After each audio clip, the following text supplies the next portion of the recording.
Alors Muriel, on est d'abord dans un très bel endroit qui est à la fois une galerie d'exposition et puis c'est ça le siège d'une association. Expliquez-nous ça. Voilà, exactement. En fait, on est donc une association d'artisans d'art. Donc, on est 7 créateurs à avoir en fait nos ateliers ici, donc nos ateliers de travail à la Pointe, et on a cet espace en fait d'exposition.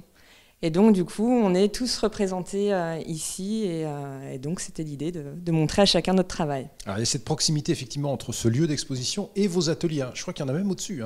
Voilà, donc on a 4 ateliers en fait au-dessus. Donc, on a moi avec mon métier à tisser, on a Amélie qui est photographe, on a Soraya et puis qui est ébéniste, marketeuse, et puis on a également Maude qui est graphiste et illustratrice. Donc en fait, il y a quand même 4 beaux ateliers, et il y a également donc tous ceux que je vais vous expliquer, d'autres ateliers qui sont au sein de la Pointe. Donc ça, c'est la particularité aussi de cet endroit. De cet endroit, qui est un bel endroit, je le répète encore une fois. L'intérêt pour vous, c'est d'avoir, en vous regroupant, un lieu d'exposition qui soit un lieu agréable, ouvert, qui plus est sur un très beau site, puisqu'on a la Pointe ici à Bushman. Voilà, donc du coup, c'est vrai qu'on profite aussi de l'embellie, de tout ce bel endroit. Un très bel environnement. Voilà, avec la Loire juste en face. Et donc, c'était le souhait, en fait, de pouvoir bien exposer notre travail et aussi que les gens puissent nous rencontrer. Donc, c'est vrai que nos ateliers ne sont pas particulièrement ouverts au public. Bien sûr, parce que vous aimez parler de ce que vous faites. Voilà, et puis d'expliquer aussi. C'est vrai que c'est important aux gens de pouvoir expliquer la notion de temps, nos savoir-faire et la particularité, au final, de tous ces objets. Et que tout ça, en fait, on y met aussi de notre cœur, de notre histoire. Et il y a à chaque fois des choses à raconter, en tout cas, que ce soit au niveau technique, mais aussi de l'inspiration et d'où ça vient. Alors, il y a parfois, et même souvent, des œuvres qui sont des travaux communs.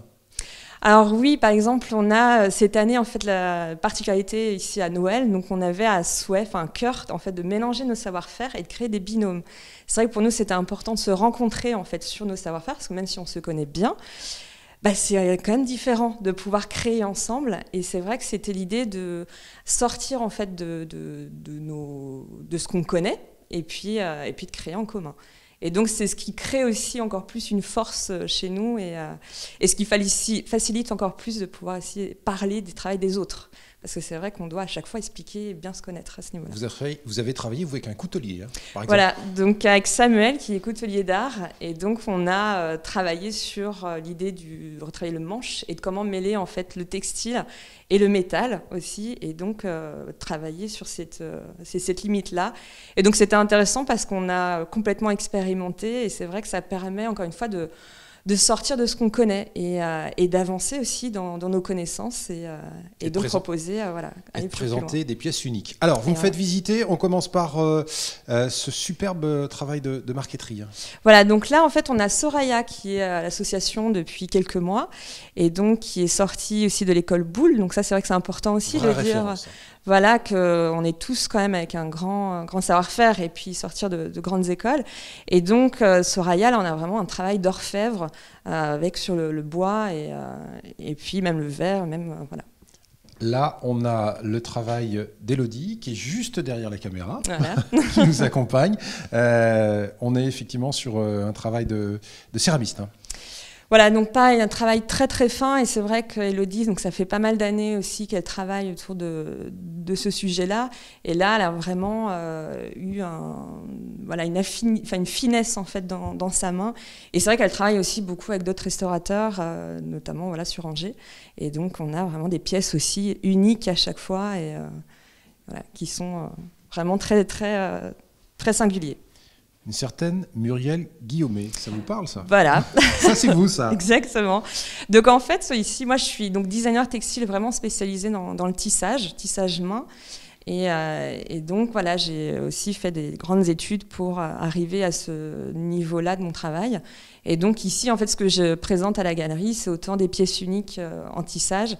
Et aussi là, en fait, ce que je trouve bien aussi à la galerie, c'est que moi, ça me permet aussi d'expérimenter en fait d'autres sujets. Donc là, j'ai travaillé sur l'idée de la parure avec mes matières qui sont des matières assez uniques et voilà.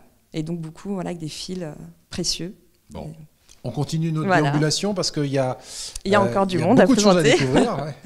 Voilà, donc on a Amélie Berthoud aussi qui est photographe. Donc en fait, elle raconte en fait le récit de ses voyages ou même ici son univers en fait natal qui est la Bretagne. Et donc c'est à chaque fois vraiment mettre en avant son regard aussi de photographe. Et puis aussi, c'est vrai que ça permet aux gens de voir la qualité aussi, ce que c'est d'une impression, d'un travail, et puis encore une fois son regard qui est très, très intime et singulier. On n'est pas dans la simple photo, bien évidemment, il y a une vraie démarche artistique derrière tout ça. Voilà. Alors, on a donc Nathanaël Parchet qui est cartoniste et donc qui retravaille donc du mobilier en carton et qui récupère en fait, donc c'est que du carton recyclé. Donc il y a un gros travail aussi derrière et on a vraiment des meubles qui sont vraiment de très bonne qualité, qui sont très solides et donc aussi qui amènent vraiment sa patte et chaque pièce est vraiment travaillée avec des papiers particuliers et un œil, et puis on a également des bijoux et des plus petites pièces. On fait plein de choses étonnantes avec le carton. C'est ça. Alors on arrive à Samuel, notre coutelier. Voilà, donc Samuel, donc coutelier d'art, et donc il repart en fait de vieux outils qu'il reforge pour leur donner en fait une nouvelle âme. Et donc à la base c'était son histoire de repartir d'outils qui n'étaient plus utilisés ou rouillés, ou même des personnes qui ont une attache en fait à des vieux outils, et donc l'idée c'est de leur redonner un nouveau souffle, une nouvelle fonction, et donc chaque pièce est unique et chaque lame est unique, et ce qui est sa particularité c'est qu'il garde toujours un peu l'idée de ce que c'était avant. À ce qu'était la pièce auparavant. On a la clé, là on a plein de choses assez surprenantes mais qui sont effectivement très très belles. Voilà. Et donc pour terminer, on a ici donc Maude qui est illustratrice et graphiste. Et donc, il fait tout un travail aussi qui est très raffiné, très fin, à l'encre de Chine. Et puis après, du coup, elle travaille... Maud Lardeux. Voilà, Maud Lardeux. Et donc, il travaille aussi le dessin. Et puis, qui a aussi donc, tout son travail de badge et qui a un humour aussi qui est appréciable et que les gens adorent et qui aiment beaucoup. Ouais. Merci à vous. Voilà.